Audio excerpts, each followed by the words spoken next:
Bom pessoal, vamos lá. Nossa aula de hoje é a gravação do vídeo que eu vou postar no portal para vocês. E se o vídeo passar de 15 minutos eu vou dividir em duas partes e vou lançar as duas partes lá para vocês.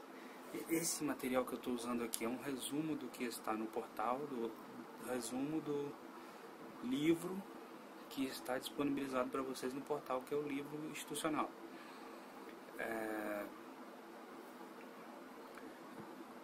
É necessário que vocês peguem esse livro no portal, que vocês leiam o conteúdo, que vocês façam os exercícios que estão no final da sessão e façam os exercícios que estão disponibilizados no portal também.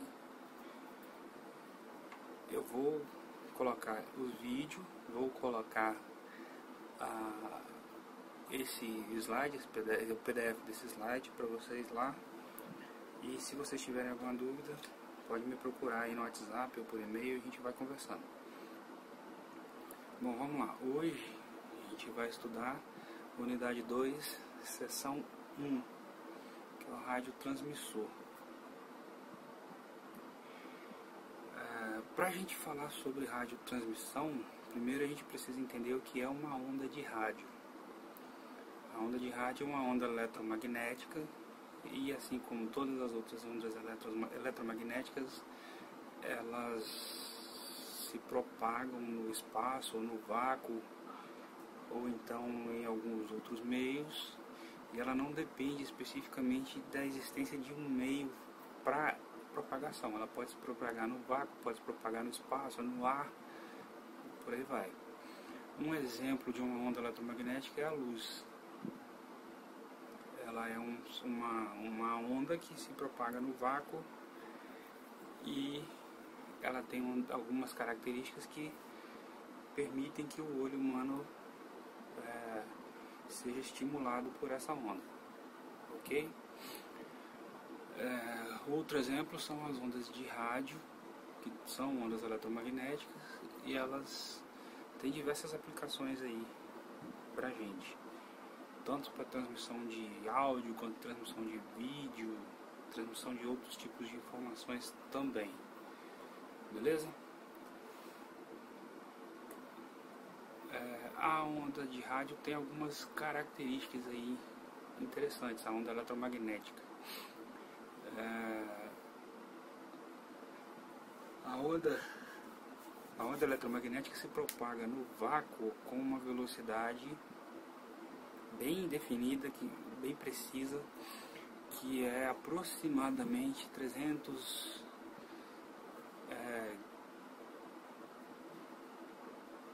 milhões de metros por segundo, ou 3 vezes 10 a oitava metros por segundo, que é a velocidade da luz no vácuo, beleza? Essa velocidade é calculada a partir desta equação, que leva em consideração a permeabilidade e a permissividade do vácuo. Permeabilidade magnética e permissividade, beleza? São constantes que vocês já conhecem aí lá da disciplina de eletromag. Em outros meios diferentes do vácuo, a velocidade da luz varia um pouco, assim como a gente tem a tabelinha aqui do lado esquerdo mostrando a velocidade da luz em alguns meios diferentes aí, no ar, no gelo, água, álcool, glicerina e vidro, ok? Tá, a onda eletromagnética ela tem campo elétrico e tem campo magnético. Os dois são variáveis no tempo, os dois oscilam e os dois têm aquela relação entre si que eles são perpendiculares entre si. É aquele conteúdo que vocês já viram lá em Eletromag também. O campo elétrico variável induz o campo magnético variável. Esse campo magnético variável, que é perpendicular ao campo elétrico, induz também um campo elétrico variável perpendicular, e assim sucessivamente. O campo elétrico induz o campo magnético induz o campo elétrico, e assim vai. E com essas induções progressivas e sucessivas, o sinal vai sendo propagado, assim como essa animaçãozinha do lado aqui está mostrando. Ok? Ali dentro a gente tem algumas informações interessantes, que é a direção de propagação do sinal, está aqui, o comprimento de onda, que é a distância entre os dois picos da mesma grandeza, né? A gente está analisando ali o campo elétrico em azul, o comprimento é a distância entre os dois picos positivos ali do sinal do campo elétrico. Beleza? Matematicamente a gente consegue, ou é possível, demonstrar essa interação por meio das equações de Maxwell. Em eletromagnetismo vocês também já viram isso. Principalmente essas duas últimas equações aí, que permitem demonstrar que o campo elétrico induz o campo magnético e o campo magnético induz o campo elétrico. Aqui, né? Ok? Então vamos para frente. O que a gente tem de parâmetros? Os parâmetros principais aí da onda eletromagnética: o período dessa onda, a frequência dessa onda, o número da onda, o comprimento, frequência angular e velocidade de propagação da onda. Beleza? Com a velocidade a gente consegue fazer a relação entre frequência, velocidade e comprimento de onda, e por aqui a gente consegue calcular, por exemplo, a antena, o tamanho mínimo, as dimensões mínimas da antena para se transmitir um determinado sinal eletromagnético. Vou mostrar isso para frente.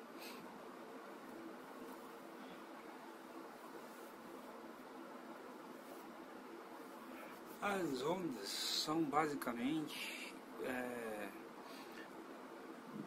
interações entre sinais senoidais, as ondas eletromagnéticas.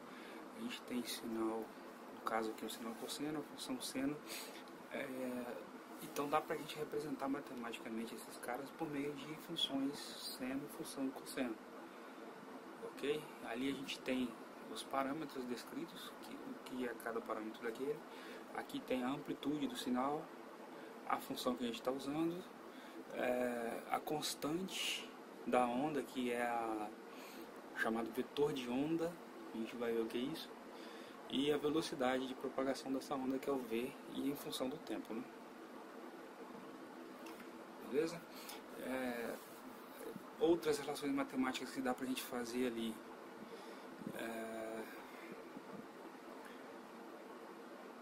é possível relacionar, por exemplo, a velocidade da onda com o comprimento de onda, com a constante da onda e com a velocidade angular, com a frequência. Ok? No espaço tridimensional, que vocês já viram isso lá em Eletromag, a gente tem essa estrutura matemática aí para fazer o cálculo desta onda eletromagnética. Porque se a gente olhar lá na figura, a gente tem em um determinado plano ali, x e y, a gente tem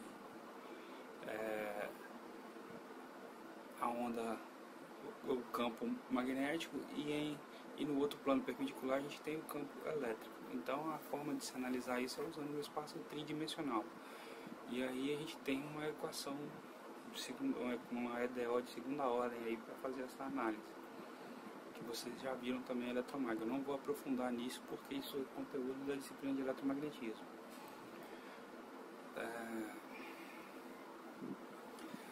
Por que eu estou mostrando isso tudo? Só para a gente chegar nessa informação aqui que eu já até passei para vocês. Usando as equações de Maxwell, a gente consegue provar matematicamente como acontece a propagação dessa onda, desse sinal eletromagnético, que é justamente a partir da indução eletromagnética. o campo elétrico variável no tempo induz um campo magnético variável no tempo. Como esse campo elétrico induzido aí é variável, ele vai induzir um campo magnético também variável. E o campo magnético variável vai induzir um campo elétrico variável, e assim sucessivamente. Se nós tivéssemos a situação ideal, onde não houvesse perda, essa propagação seria infinita. Isso não acabaria, não teria fim, o sinal não iria se degradar. Na prática, a gente tem perdas em função do próprio ruído que o meio oferece. O sinal vai sofrendo degradação à medida que ele vai se propagando, e isso impõe um limite para o alcance para a distância, né, que esse sinal consegue alcançar. Ok? Velocidade de propagação pode ser calculada por essa relação que eu já mostrei. Permeabilidade magnética e permissividade elétrica, que vocês já conhecem, são grandezas que vocês já conhecem.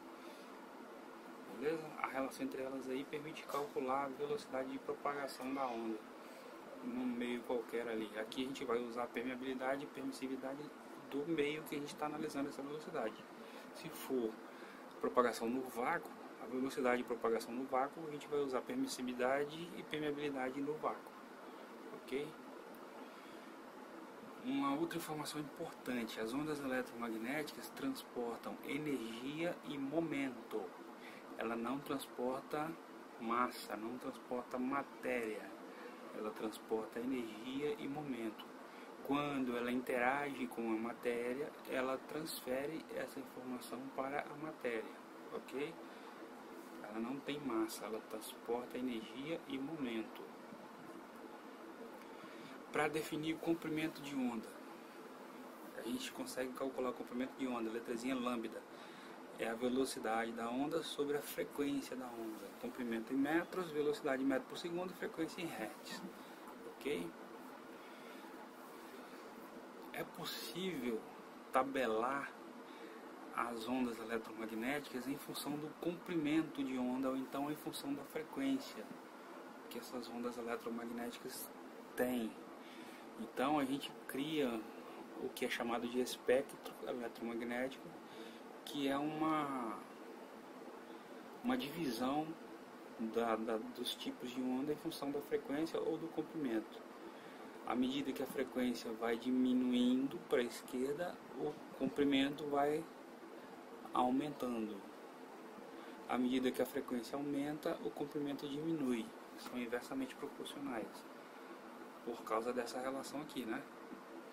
À medida que o comprimento aumenta, a frequência diminui. À medida que a frequência aumenta, o comprimento diminui. Beleza? Então vamos lá. Dentro do espectro de frequência, o espectro eletromagnético, a gente tem algumas frequências que já são conhecidas aí, que já tem aplicações conhecidas. As frequências de áudio geralmente estão dentro dessa faixa, até em torno ali de 10 a terceira, um pouquinho mais. As radiofrequências pegam do limite máximo da audiofrequência e vai até próximo de 10 a oitava. Depois disso a gente tem micro-ondas, infravermelho, a luz visível, ultravioleta, raio gama e raio X.